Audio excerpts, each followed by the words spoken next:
अस्सलाम वालेकुम। कुछ टेक्निक्स मैं देना चाहता हूँ एएस अकाउंट्स के स्टूडेंट्स को। जाहिर सी बात है, पेपर करीब आ गया है, तो कुछ चीज़ें हैं जो आप अगर अप्लाई करेंगे तो इंशाल्लाह आपके पेपर में थोड़ा सा बेनिफिट होगा आपको।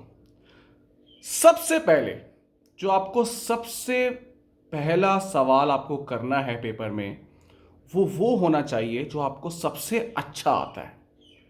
अब इसकी दो इसको इसके केसेस होते हैं। जैसे फॉर एग्जांपल आपने कहा मुझे लिमिटिंग फैक्टर मेरी बहुत अच्छी प्रैक्टिस है, और अगर लिमिटिंग फैक्टर आ गया तो आप उसी क्वेश्चन से स्टार्ट करें, या फिर आप पेपर को देख के डिसाइड करेंगे कि कौन सा सवाल मुझे अच्छा आता है, और आपको वो सबसे पहले अटेम्प्ट करना है। इसका रीज़न क्या होता है कि शुरू में जो है वो स्टूडेंट जो है वो नर्वस होता है, ठीक है ना, घबरा रहा होता है। तो जब वो एक अच्छा सवाल पहले करता है तो उसका कॉन्फिडेंस लेवल जो है वो इंक्रीज हो जाता है, ठीक है। अच्छा, एक और चीज मैं आपको बताना चाहता हूं कॉन्फिडेंस लेवल इंक्रीज करने के लिए, कि आपके पेपर में एटलीस्ट 15 मार्क्स 15 मार्क्स जो है वो ओएफ के होते हैं, ओन फिगर के। बहुत सारे स्टूडेंट्स को ये बात पता नहीं होती कि ओन फिगर क्या होती है। ओन फिगर ये होती है कि अगर उसने आपसे कंट्रीब्यूशन निकालने को बोला है, like sales less all the variable cost, direct material, direct labour, variable overheads, और उसके बाद आपके पास आ गया कंट्रीब्यूशन। अगर आपने डायरेक्ट मटेरियल की कॉस्ट गलत निकाल दी तो ऑब्वियसली सी बात है आपका कंट्रीब्यूशन गलत हो जाएगा। अब अक्सर आप मार्किंग स्कीम में देखेंगे कंट्रीब्यूशन के आगे उसने लिखा होगा ओएफ। ओएफ का होता है ओन फिगर। इसका मतलब है कि आपने यहां पर जो भी कंट्रीब्यूशन लिखा होगा वो सही होगा। बात समझ में? इसे कहते हैं ओन फिगर। मतलब अगर ऑफिशियली कंट्रीब्यूशन आना चाहिए था 10 और आपका आ रहा है 9, तो आपको उसके मार्क्स मिलेंगे। ये होता है ओन फिगर का कॉन्सेप्ट। और आपके पेपर में 15 से 20 ऐसे मार्क्स होते हैं जो ओन फिगर के लिहाज से होते हैं, कि अगर एक गलती की है, एक गलती की जो वो कैरी फॉरवर्ड वो आगे नहीं होगा, तो ये एक आपको कॉन्फिडेंस देगा कि चलो यार 15 से 20 मार्क्स हमारे जो है वो बिल्कुल पक्के हैं इंशाल्लाह। अब टाइम जो है उसको कैसे मैनेज करें। आपके पास 90 मिनट्स हैं और 90 मिनट्स हैं और 90 मार्क्स का पेपर है, तो ऑब्वियसली सी बात है 1 मिनट जो है वो 1 mark is equals to 1 minute. अब जैसे फॉर एग्जाम्पल आप शुरू में 30 मार्क्स का क्वेश्चन कर रहे हैं, आपको करना पता है क्या है कि अगर आपने 11 बजे वो 30 मार्क्स का पेपर स्टार्ट किया है, क्वेश्चन नंबर 1 स्टार्ट किया है, तो आप अपने उस क्वेश्चन नंबर 1 के ऊपर लिखेंगे 130। इसका मतलब है ये सवाल मुझे 30 मिनट्स में कर लेना चाहिए।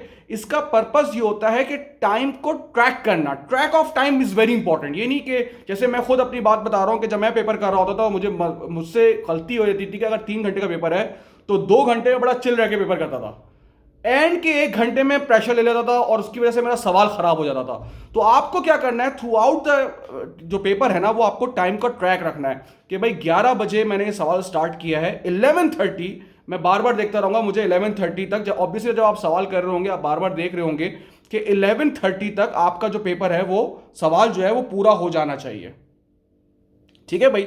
अच्छा, अगर वो 11:30 तक पूरा नहीं हो तो प्लीज ये गलती नहीं करिएगा जो अक्सर करते, भाई 11:30 तक पूरा नहीं हुआ तो हम क्या करेंगे, हम इसको छोड़ के आगे चले जाएंगे, फिर एंड में आएंगे। एंड में नहीं आता कोई भी, बहुत कम चांस होता है कि एंड में आपको टाइम मिले। और अभी आप एक सवाल के अंदर हैं, पूरा उसको आपने देखा हुआ है, जब आप दोबारा से पलट के आएंगे तो हो सकता है आपको उस सवाल के लेवल पे पहुंचने के लिए आपको मजीद 5-7 मिनट और देना हो, तो ये एक मसला होता है, ठीक है। तो ये आप देख लें कि कोशिश करें 11:30 तक हो जाए, नहीं हो तो 35-37 तक वो सवाल कंप्लीट हो जाए। तो तो और एक बात मैं आपसे करना ये चाहता हूं कि अगर आप ये एक अच्छी टेक्निक है, जैसे अगर आप सोल ट्रेडर कर रहे हैं, पार्टनरशिप कर रहे हैं, और उसमें इनकम स्टेटमेंट और बैलेंस शीट आपको बनाने को दी है। अच्छा, अब एक बात इसको ध्यान में रखिएगा, जो कॉस्ट ऑफ सेल्स होगी ना उसका टोटल नहीं करिएगा, जो अदर एक्सपेंस होंगे ना उसका टोटल मत करिएगा, टोटल, ठीक है ना।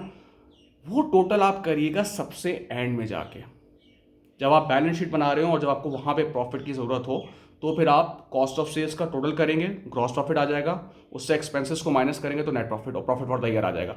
इसका रीज़न पता है क्या है, अक्सर जब मैं भी सवाल कर रहा होता हूँ ना, मैं भी सवाल कर रहा होता हूँ, तो फॉर एग्जाम्पल मैंने कैरेज इनवर्ट मिस कर दिया। अब जब कैरेज इनवर्ट मैंने मिस कर दिया और मैंने पूरा सवाल प्रॉफिट निकाला हुआ है, तो जब मैं कैरेज इनवर्ट्स को डालूंगा, मेरी कॉस्ट ऑफ सेल्स गलत हो गई, उसको सही करूंगा मिटा वो करके, वहां से मैं ग्रॉस प्रॉफिट सही करूंगा, फिर मैं नेट प्रॉफिट सही करूंगा, तो ये गलती हो जाती है।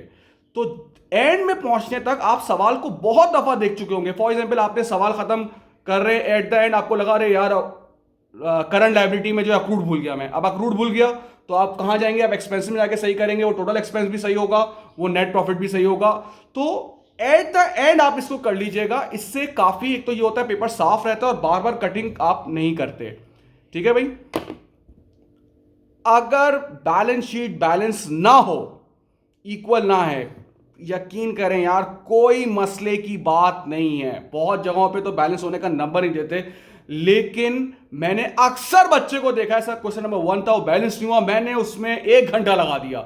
ओ भाई बैलेंस नहीं होती, कोई मसले की बात नहीं है, बिलीव मी।